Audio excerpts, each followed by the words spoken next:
जय हिंद दोस्तों, स्वागत है आपका नए वीडियो में।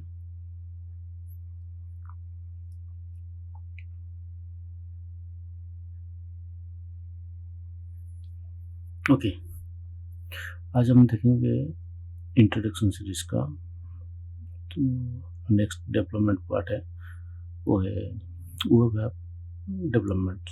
वेब एप्लीकेशन डेवलपमेंट का जो इंट्रोडक्शन है कि इसमें क्या क्या कंपोनेंट्स यूज होता है, कहाँ यूज होता है, कहाँ इंडस्ट्रियल यूज, उसका यूज केसेस क्या है और उसका बेनिफिट्स क्या है, उसका नुकसान क्या है, वो थोड़ा सा ओवरव्यू कर लेते हैं। ओके ओके, उससे पहले कि डिटेल में जाए, पहले मैं बता दूं वेब एप्लीकेशन डेवलपमेंट क्या है। ओके, वेब एप्लीकेशन डेवलपमेंट आप कह सकते हो कि एक combination of three parts. One is HTML, another is CSS, another is JavaScript। HTML आपको प्रोवाइड करता है एक स्टैटिक पेज, आप जितना भी स्टैटिक पेज हो सब कुछ आपका HTML है। ओके, HTML प्रोवाइडर आपको सिर्फ एक स्टैटिक पेज का ही कंटेंट प्रोवाइड करेगा, हाइपरटेक्स्ट मार्कअप लैंग्वेजेस। CSS का काम क्या है, उस पेजेस को ब्यूटिफिकेशन देना, मीन्स एक गुड एंड एक कलरफुल वे में रिप्रेजेंट करना। ओके, और जावास्क्रिप्ट का काम क्या है, उस कंटेंट को, उस पेज को एक मूव देना, एक मोशन देना। ओके, यहाँ पर अगर मैं एग्जांपल दूं, ओके, ये आपका सपोज घर है, ठीक है,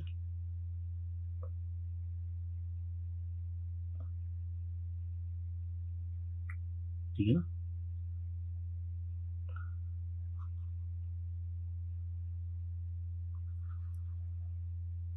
ये आपका घर है,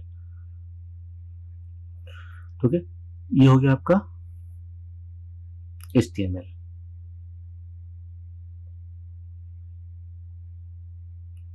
CSS क्या करेगा, CSS इसको ब्यूटिफिकेशन देता है, मीन्स यहाँ पर कलर कॉम्बिनेशन दे देगा, यहाँ पर कलर कॉम्बिनेशन देगा, यहाँ पर कलर कॉम्बिनेशन देगा, यहाँ पर कलर कॉम्बिनेशन देगा।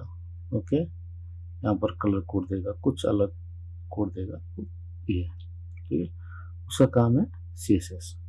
जावास्क्रिप्ट का काम है मूवमेंट देना, जैसे आपका विंडोज का थोड़ा सा मूव करना। ओके, यहाँ पर कुछ एनिमल या प्लांट या फिर सॉरी प्लांट एनिमल या फिर बर्ड्स का मूवमेंट देना, स्मॉल स्मॉल एनिमेशन मूवमेंट देना, ठीक है। यहाँ पर अगर कुछ टॉयज हो या फिर कुछ स्मॉल साइकिल्स या फिर व्हीकल हो तो उनका मूवमेंट देना, तो उसका काम है जावास्क्रिप्ट का, ठीक है। तो ये कॉम्बिनेशन, तीनों का कॉम्बिनेशन देके ये कंप्लीटली एक पेज बनाता है, ठीक है। आप जावास्क्रिप्ट के बिना भी पेज बन सकता है, यस।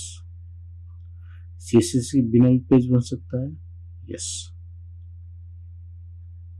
HTML के बिना पेज बन सकता है, बिग नो। ओके, ये मैंडेटरी है, ये दो ऑप्शनल है। Okay, let's see. Web app development involves creating application that runs on a web browser। Okay, web browser कौन कौन सा है, जैसे क्रोम हो गया, फायरफॉक्स हो गया, एज हो गया और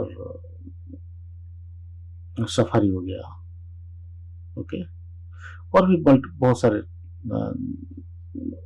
ब्राउजर्स है, ठीक है, जो मोस्टली यूज ब्राउजर है, मैंने आपको उनका नाम दे दिया।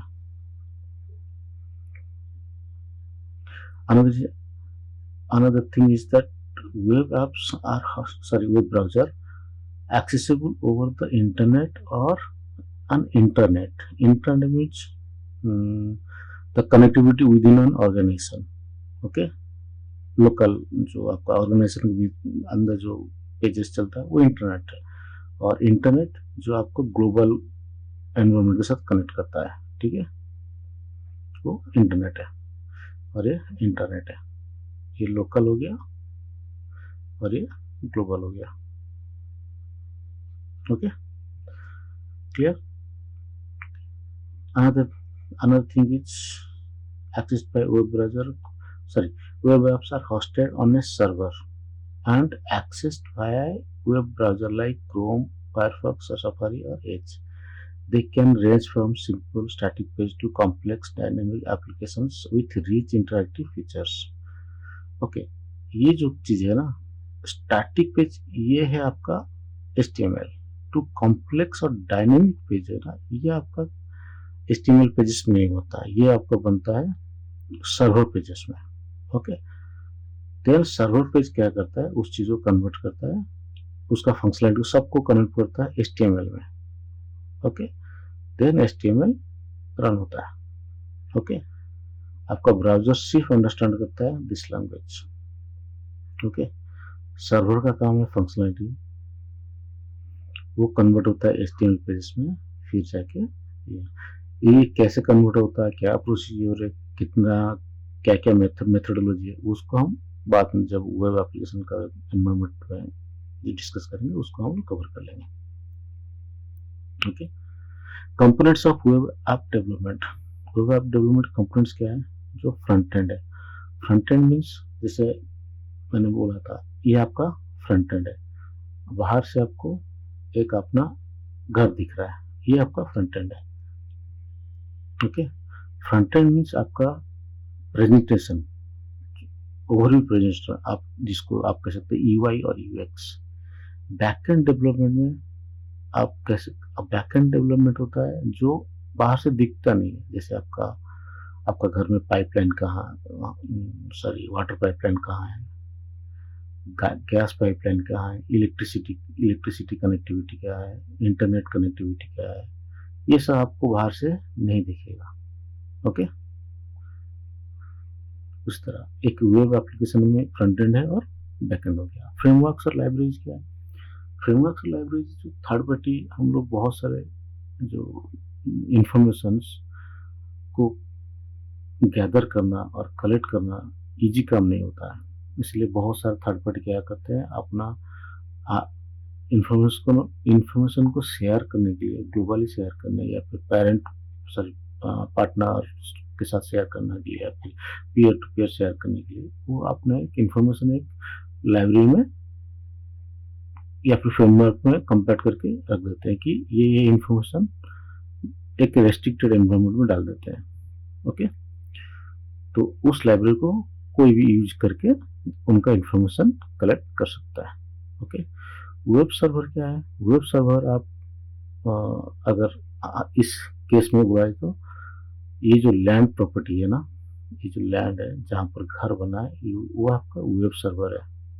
ओके, इसी तरह जहां पर HTML पेजेस होस्ट होगा, होस्टिंग प्रोवाइडर होता है, वो आपका वेब सर्वर है, या फिर आपका बैकएंड सर्वर जो रन होता है, बैकएंड सर्विसेज जो रन होता है। Responsive design and cross browser compatibility क्या है, रेस्पॉन्सिव डिजाइन एक होता है फ्लूइड टाइप का, फ्लूइड मीन्स ना आप कह सकते हो वाटर भी कह सकते हो या कुछ भी, ठीक है, जो फ्लूइड है। तो उसको क्या है, अगर मैं उसको एक स्क्वायर शेप बाउल में डाल दूंगा तो स्क्वायर शेप ले लेगा, उसको मैं अगर सर्कल टाइप का बाउल में डाल दूंगा तो सर्कल, अगर उसको ओवल शेप में डाल दूंगा तो उस शेप का उसको शेप ले लेगा, ठीक है, वो है रेस्पॉन्सिव। रेस्पॉन्सिव मीन्स आप उसको जिस डिवाइस में देखना चाहोगे वो उसी डिवाइस के हिसाब से अपना इंफॉर्मेशन को कॉम्पैक्ट और एक्सपेंड कर सकता है। Another thing is content management. Content management का मतलब है जहां पर आपको कंटेंट को मैनेज करना है। ओके, मीन्स आपको वहां पर ये नहीं देखना है कि ये कंट्रोल चल रहा है या ये कंट्रोल नहीं चल रहा है, ठीक है, आपको सिर्फ कंटेंट में मीन्स आपका इंफॉर्मेशन के ऊपर ध्यान देना है कि आपका इंफॉर्मेशन क्या क्या डिस्प्ले होना चाहिए फ्रंट एंड में। सबसे बेस्ट एग्जाम्पल है उसका वर्डप्रेस। ओके, और भी है, ड्रूपल है, और भी है जो ready to use frameworks provide करते हैं। वो है आपका content management. Okay okay, front end development, जैसे मैंने बोला था, hypertext markup language, standard language used to create structure of web pages. HTML defines the layout, content and basic elements like text और image and CSS, जो basic मैंने बोला था बिल्कुल कोर डिजाइन करेगा वो। ओके, CSS क्या करता है? CSS use to style the layout pages, means उसको एक look and feel, good look and feel देगा, अच्छा फॉन्ट देगा, अच्छा कलर कॉम्बिनेशन देगा।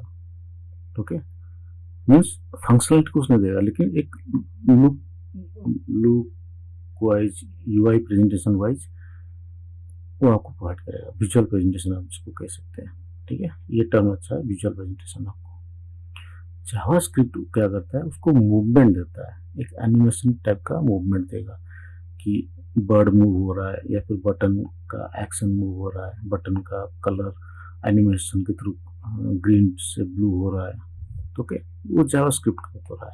या फिर एक्कॉर्डियन का जो पैनल एक्सपांड हो रहा है, कोलैप्स हो रहा है, वो जावास्क्रिप्ट का काम है। ओके, बैकएंड डेवलपमेंट,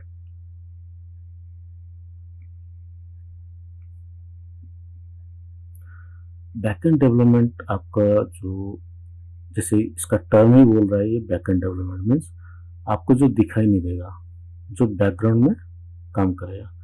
मीन्स ये आपका फोरग्राउंड है, इसके अंदर या फिर इसके बैकग्राउंड में जो काम कर रहा है, यहाँ पर आपको फ्रंट में आपको कुछ दिखाई नहीं देगा कि क्या चल रहा है बैकएंड में। जैसे अगर बेस्ट एग्जांपल बोल दो, एक रेस्टोरेंट है। ओके, ये रेस्टोरेंट है, आप रेस्टोरेंट में गए, टेबल बुक किए, खाना खाए, ये खाना ऑर्डर दिए, आपके पास खाना आया, आप खाना खा के निकल आए, लेकिन खाना जो बन रहा है वो तो किचन में बन रहा है। वो किचन जो है ना, वो आपका बैकएंड सर्विसेज है। ओके, वो किचन हो गया आपका बैकएंड सर्विसेज। ओके, और जो किचन से जो खाना आपको प्रोवाइड कर रहा है वो आपको एपीआई, ओके, एपीआई, वो आपका एपीआई कंसेप्ट है। बाद में डिस्कशन करेंगे इसके बारे में डिटेल्स में। ओके, ये आपका बैकग्राउंड में प्रोसेस चलता है। ओके, डाटाबेसेस क्या है? डाटाबेसेस में, डाटाबेस से आपका सारा इंफॉर्मेशन स्टोर करता है। आपका बेसिक प्रोफाइल है, जो आपका प्रोफाइल इंफॉर्मेशन है, आपका name, user name, sorry first name, last name, address, city, state, country, everything. Okay, और वो स्टोर भी करता है, आपको रिट्रीव करते हैं। तो कॉमन डाटाबेस हम लोग जो यूज करते हैं, एसक्यूएल डाटाबेस है, माइक्रोसॉफ्ट का MySQL है, जो हम लोग बेसिकली यूज करते हैं PHP में। ओके, पोस्टग्रे है, NoSQL है, तो नॉर्मली ये ज़्यादा आजकल यूज होता है NoSQL, और सिस्टम लाइक MongoDB हम लोग बेसिकली जो लार्ज स्केल एप्लीकेशन में ये NoSQL, नो क्वेरी SQL जो उसको बोलते हैं। ओके, ये सब कुछ टेक्स्ट बेस पे रखता है, कोई की का कंसेप्ट नहीं है इसका। ओके, एंड द एपीआई क्या करता है? एप्लीकेशन प्रोग्रामिंग इंटरफेस, जैसे मैं बोला था ना, ये एपीआई वही काम करता है। एपीआई अगर use to enable communication between the front end and back end. जैसे मैंने बोला था, आप खाना खाने का आपने ऑर्डर दिया, आपके पास ऑर्डर आया, लेकिन कौन लेके आया आपके पास? एक वेटर लेके आया, वो है आपका एपीआई। मीन्स आपसे इंफॉर्मेशन लेके गया वो पेंट्री में या फिर आपका किचन में लेके गया, वहाँ पर उसको बोला कि ये इंफॉर्मेशन चाहिए या फिर ये डाटा चाहिए, उन्होंने प्रिपेयर किया, फिर उस एपीआई के थ्रू आपको प्रोवाइड कर दिया। ओके, सबसे बेस्ट एग्जांपल है रेस्टोरेंट का services. as well as with the third-party services, RESTful API, graph, query languages, and popular chat structure in the communication. Frameworks and libraries. Okay, front-end frameworks and back-end frameworks. Front-end frameworks पहले देख लेते हैं. Library like React, Angular, Vue, JavaScript, Vue.js, ये सब क्या है ना, आपका फ्रंट एंड मीन्स आपका जो फ्रंट एंड में जितना भी फंक्शनलिटी हो रहा है, टेक्स्ट बॉक्सेस हो, बटन हो, इमेजेस हो, टेबल स्ट्रक्चर हो, या फिर लिस्ट व्यू हो, आपका जो भी है सारा इंफॉर्मेशन जो प्रोवाइड दिख रहा है बाहर, ओके, वो आपका लाइब्रेरी है, फ्रंट एंड लाइब्रेरी. तो इनका लाइब्रेरी कौन देता है? बेसिकली अच्छा model look and feel react देता है, एंगुलर देता है और व्यू. इनके अलावा अगर आप उनको यूज भी ना करना चाहो तब भी आप सिर्फ HTML के थ्रू यूज कर सकते हो, लेकिन वो बहुत लेंदी प्रोसेस होता है, बहुत ज़्यादा कॉम्प्लेक्स प्रोसेस होता है, क्योंकि हर एक को आपको HTML के कोड के थ्रू लिखना पड़ेगा. वो बहुत एक लेंदी प्रोसीजर होता है. उस लेंदी प्रोसेस को एक सर्टेन वे में लिखने के लिए या स्मॉल स्पेस में लिखने के लिए कुछ लाइब्रेरीज अवेलेबल होता है. ठीक है, वो रिएक्ट है, एंगुलर है, व्यू जैसे, और इनका प्रेजेंटेशन बहुत अच्छा होता है. ओके, बैकएंड फ्रेमवर्क क्या है? जहां पर आपको फंक्शनलिटी या फिर बैकएंड प्रोसेस में आपको हेल्प करता है. ओके, Django हो गया पाइथन का, स्प्रिंग जावा का, रूबी ऑन रेल्स जो रूबी का, एक्सप्रेस जेएस है जो नोड जेएस का, provide a foundation for building the server side logic of web apps, handling routing, middleware and database interaction. Okay, ये सब जितना भी आपका बैकएंड फ्रेमवर्क है ना, डाटाबेस कनेक्टिविटी या फिर डाउनलोडिंग प्रोसेस या फिर data communications, okay, data filter, data query, ये सब आपको ऐसे प्रोवाइड करते हैं एक बेस्ट वे में, एक स्मूथ वे में प्रोवाइड करते हैं. वेब सर्वर क्या है? जैसे मैं बोला था, होस्टिंग, आपका जो घर बन रहा है वहाँ पर जो लैंड है वो आपका वेब सर्वर है. ओके,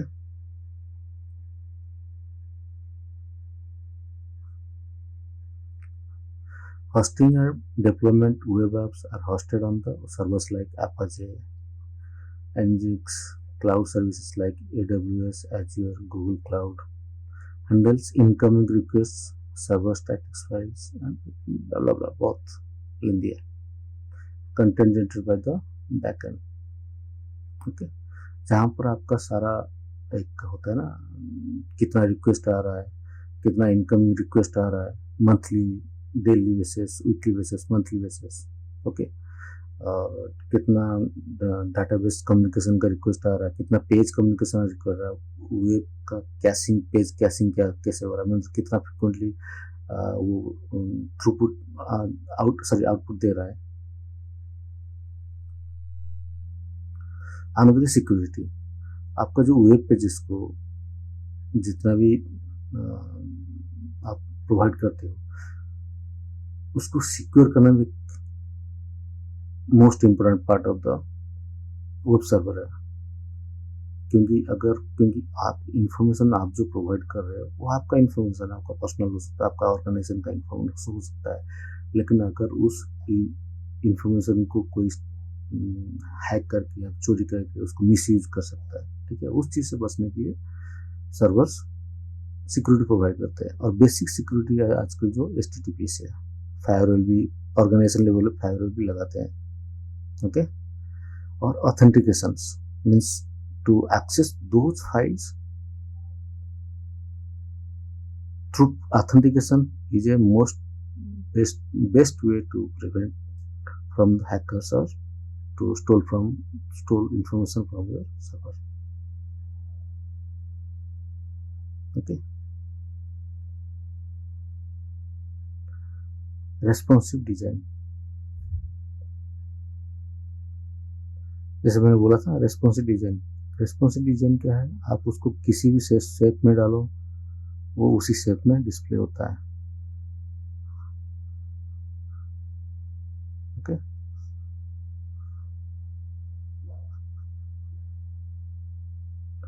और cross browser compatibility. Cross browser compatibility क्या होता है, आपको जो एप्लीकेशन है, ठीक है, वो एप्लीकेशन ब्राउजर डिपेंडेंसी नहीं होना चाहिए, ठीक है। आप उसको सेम सेम इंफॉर्मेशन आपको क्रोम में भी दिखेगा, ओके, फायरफॉक्स में भी दिखेगा, और सफर में भी दिखेगा, और एज में भी दिखेगा।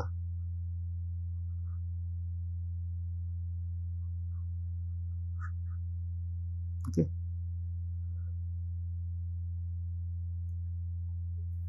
user authentication and security. Authentication, implementing the user authentication, login, sign up, password is essential for many web apps.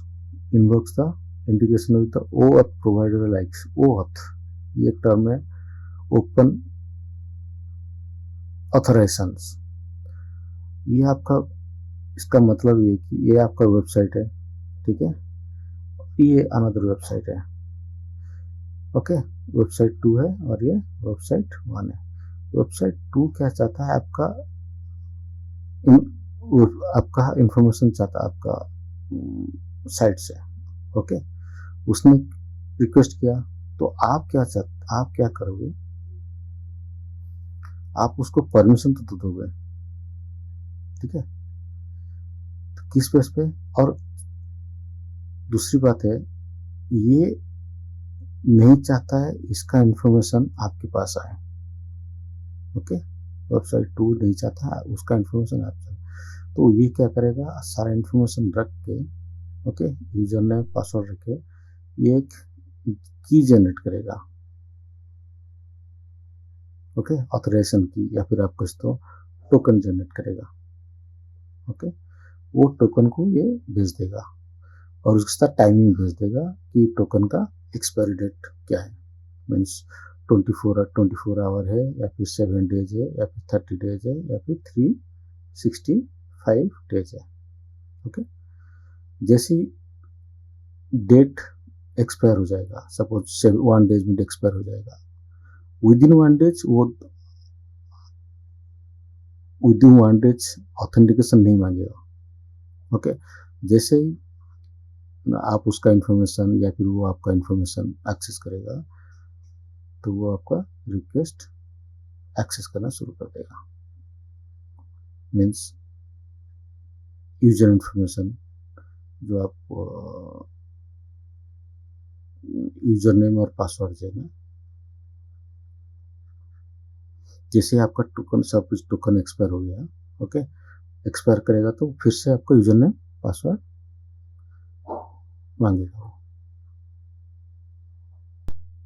Content management system for web apps that request frequent content updates, means आपका information जहाँ पर आपको regular update करना पड़ता है, उस case में आप इसको यूज करते हो।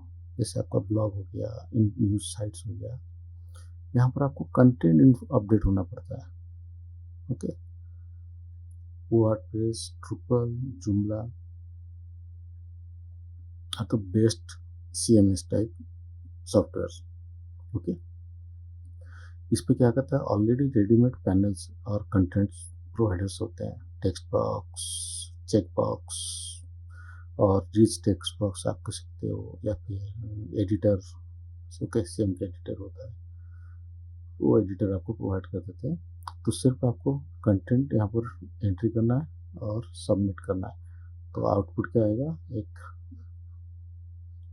अपडेटेड कंटेंट आ जाएगा 1। फिर से आपको अपडेट करोगे दूसरा कंटेंट और एक पेज क्रिएट हो जाएगा, उसका अपडेट डिस्प्ले होगा। मीन्स आपको सिर्फ यहाँ पर सबमिट करना है कंटेंट्स को, नया पेज, नया कंटेंट आपको क्रिएट करके सबमिट करना है, ओके। कोई चेंजेस नहीं है, आपको पेज को डिजाइन करके, एक बार डिजाइन कर दिया, वो बार बार फिर सबमिट करो, वो उसी पेज स्टाइल में आपका डिस्प्ले होता रहेगा कंटेंट्स। एडवांटेजेस क्या है,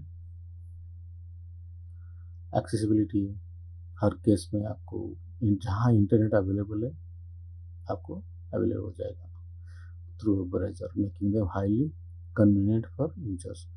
क्रॉस प्लेटफॉर्म कंपेटिबिलिटी, अनलाइक कोई भी ओएस उसका डिपेंडेंसी नहीं है, आपको सिर्फ ब्राउज़र होना चाहिए, okay, without needing platform specific development, ऐसा कुछ नहीं है। ईज ऑफ अपडेट्स, इजीली आप उसको अपडेट कर सकते हो और कॉस्ट इफेक्टिव, ये उसका एडवांटेजेस है। डिसएडवांटेज, परफॉर्मेंस लिमिटेशंस, यस इसका एक लिमिटेशन है। Web apps may not perform as well as native apps. Native apps में बहुत सारे फीचर्स होते हैं, ओके, वेब एप्स में कम होते हैं। ऑफलाइन फंक्शनलिटी, ये थोड़ा सा एक बैड मैनेजमेंट है, okay. Traditional web pages are require internet, okay, क्योंकि जब तक इंटरनेट नहीं है तब तक आपका कंटेंट कुछ वैल्यू नहीं करता है, क्योंकि एक तरह से लोकल स्टोर हो गया, आपके हार्ड ड्राइव में स्टोर हो गया, ओके। जैसे ही इंटरनेट अवेलेबल होगा आपका इन्फॉर्मेशन पब्लिश हो जाएगा या फिर पब्लिक यूज के लिए देख ले अवेलेबल होगा। Limited access to device features, device का फीचर्स उसमें एक्सेस नहीं होगा, जीपीएस, कैमरा, ओके, और लोकल स्टोरेज, ये तो बेसिक है, आपका अवेलेबल हो जाएगा। लेकिन इसके अलावा बहुत सारी चीज़ें जो अवेलेबल नहीं करता है native applications, okay. Security risk, yes, security risk इसमें बहुत ज़्यादा है। वेब ऐप्स में सिक्योरिटी रिस्क होता है, क्योंकि ये आपका जो data communication server page to server जाता है ना, तो ये सर्वर है, ओके, ये आपका सिस्टम है। यहाँ से जो डाटा मूव होता है, ये जो प्रोटोकॉल है सर, ये जो यहाँ पर डाटा थेफ्ट होने का चांसेस बहुत ज़्यादा है। अगर उसको सिक्योर वे में नहीं भेजोगे तो डाटा यहाँ से गायब हो जाता है, ओके। बहुत सा तरीका है।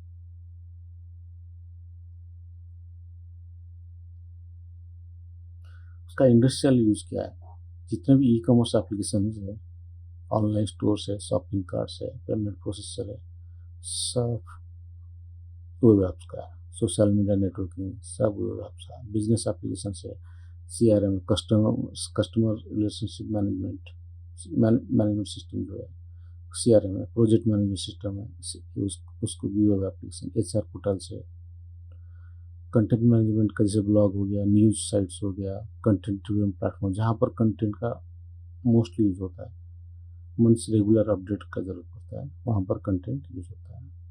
SAS, software as a services, okay, web based software that provide service over the internet like Google Workspace, Slack, Trello, okay. ये सब software as a services use करते हैं, ये सब इंडस्ट्रियल यूज कैसे। कंक्लूजन क्या है? Conclusion is that web app development is essential approach for creating application that are accessible. अगर आप चाहते हैं आपका इंफॉर्मेशन ग्लोबल लेवल पे रीच आउट हो, ओके, तो सबसे बेस्ट वे है वेब ऐप, सबसे बेस्ट है। हो सकता है मोबाइल, हाई एंड मोबाइल बहुत से लोगों के पास अवेलेबल होता नहीं है, लेकिन एक लो एंड कंप्यूटर हर किसी के मोस्ट केसेस में होता है, लो एंड कंप्यूटर या फिर लो एंड लैपटॉप, ओके, हर किसी के साथ अवेलेबल होता है। और दूसरी बात है, और लो एंड मोबाइल जो स्मार्टफोन भी अवेलेबल रहता है। इसमें हर चीज़ में एक चीज़ कॉमन है, वो है ब्राउज़र, ओके। आप अपना वेब एप्लीकेशन बना दो या फिर वेबसाइट बना दो, वो इजीली एक्सेसिबल हो जाएगा ब्राउज़र के थ्रू। और ये ब्राउज़र प्लेटफॉर्म इंडिपेंडेंट होते हैं, आप चाहे उसको लाइनक्स में चलाओ, विंडोज़ में चलाओ, मैक में चलाओ, ओके, या फिर स्मार्टफोन पे चलाओ, ओके, किसी भी चलाओ, ब्राउज़र तो चल जाएगा, तो आपका पेजेस भी इजीली एक्सेसिबल हो जाएगा। सो दिस तो कंप्लीट कंप्लीट तो नहीं बोलूँगा, लेकिन एक बेसिक ओवरव्यू था वेब एप्लीकेशन का। होप एक अच्छा सा डिस्कशन हम बाद में कर पाएंगे। ओके, थैंक यू दोस्तों, थैंक यू, बाय।